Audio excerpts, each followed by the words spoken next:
Hello everyone, welcome to my new blog.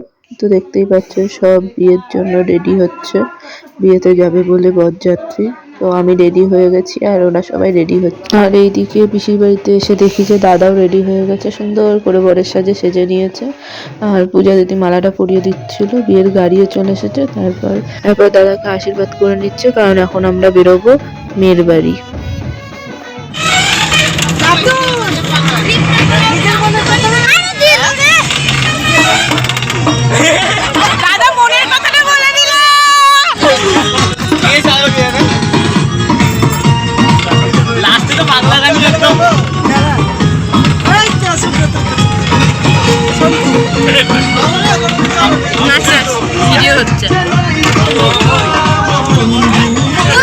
আগের ভিডিওটা হচ্ছে বাসে, ওরা খুব আনন্দ করেছে, নাচা গানা করেছে, আর আমি ছিলাম দাদার গাড়িতে। তো তারপর পৌঁছে গেলাম বৌদির বাড়ি। এখন পৌঁছে গেছি বৌদির বাড়িতে। তো ওরা অনেক বাজির ব্যবস্থা করেছে, সেগুলো কাটাচ্ছিল, তাই ভিডিওটাও করে নিচ্ছিলাম খুব সুন্দর। আর আমি দাদার গাড়িতে ছিলাম, তো বরের ওয়েলকাম, ওইখানে আমাদের ওয়েলকাম স্পেশালভাবে, তো সেগুলোই দেখছিলাম যে কি করে। তো এখন যাচ্ছি, আস্তে আস্তে এগোক গাড়ি, বুঝতে পারবো।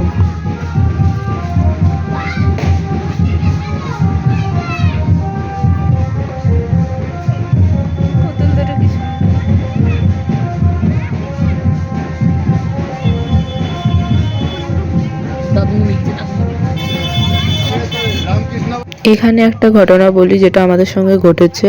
তো বৌদির বাড়ি ঢোকার আগে আরও 3-4টে বিয়ে ছিল, আর আমার দাদা পরপর 3টে বিয়ে, এটা মনে হয়, এটা বলতে বলতে ঢোকার পর যখন বৌদির বাড়ির সামনে এসেছে, তখন দাদা বলছে না না এটা না, আর একটু এগিয়ে, ওদের গলিতে হবে, ওদের যে গলির সামনে প্যান্ডেল করে সুন্দর করে সবাই দাঁড়িয়েছে। দাদা সেটা ভাবতে পারেনি, ভেবেছিল যে বাড়ির সামনেই দাঁড়িয়ে থাকবে।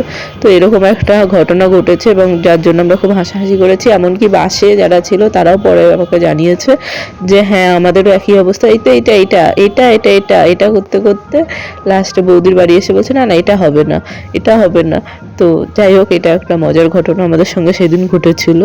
তো খুব আনন্দ করেছিলাম সেটার নিয়ে আমরা।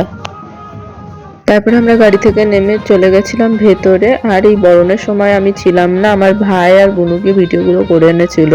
তো আমি ছিলাম বৌদির কাছে ভেতরে, বৌদির সঙ্গে দেখা করতে গেছিলাম, আর তত্ত্বগুলোও দেওয়া হয়েছিল। তো ওই কারণে ভেতরে ছিলাম, তবে বরণের ভিডিওগুলো আমি দিয়ে দিলাম এখানে।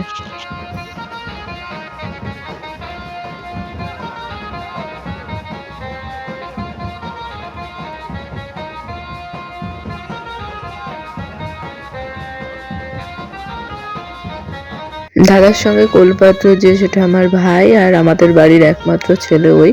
যাই হোক, তো আমি শুনেছিলাম নাকি দাদাকে যখন বরণ করছিল, মিষ্টি খাওয়াচ্ছিল, তখনও পাশ থেকে বলছিল আমাকে খাওয়াবে না, আমাকে বরণ করবে না। এমনকি দাদাকে যখন কোলে করে নামানো হয় গাড়ি থেকে ভেতরে নিয়ে যাওয়ার জন্য, ও তখন একটা লোককে ওখানে গিয়ে বলেছে আমাকে কোলে নেওয়া হবে না। তো সেই কারণে ওকেও কোলে নিয়ে নামানো হয়েছিল। বরযাত্রীর বসার জায়গা পিছনে ছিল, আর এখানে ছিল বরের বসার জায়গা। তবে আমরা টিফিন নিয়ে এখানে দাদার কাছে চলে এসেছিলাম।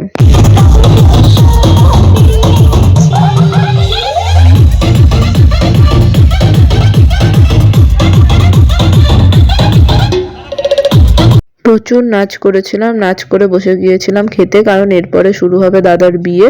যেহেতু রাতের বেলা লগ্ন ছিল, তো খেয়ে দিয়ে বসেছিলাম বিয়েতে। আর খাবার দাবার খুব সুন্দর হয়েছিল, আমরা সবাই খেতে বসে গেছিলাম।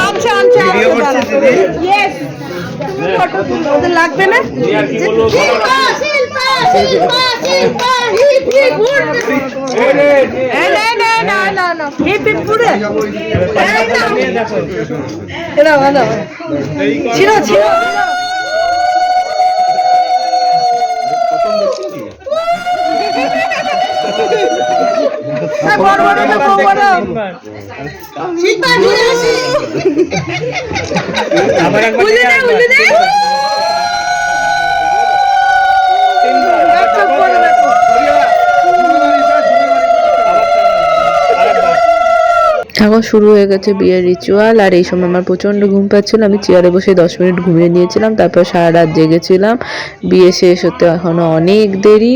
আর এখন বিয়ের পরপর সব রিচুয়াল হচ্ছে, তো বসে বসে দেখছি। আর যেহেতু বাসি বিয়ে ছিল, তো একবার বিয়ে হয়ে উঠে গিয়ে আবার বিয়ে হয়ে সিঁদুরদান হয়েছে, কিন্তু পুরোটাই রাতে হয়েছে।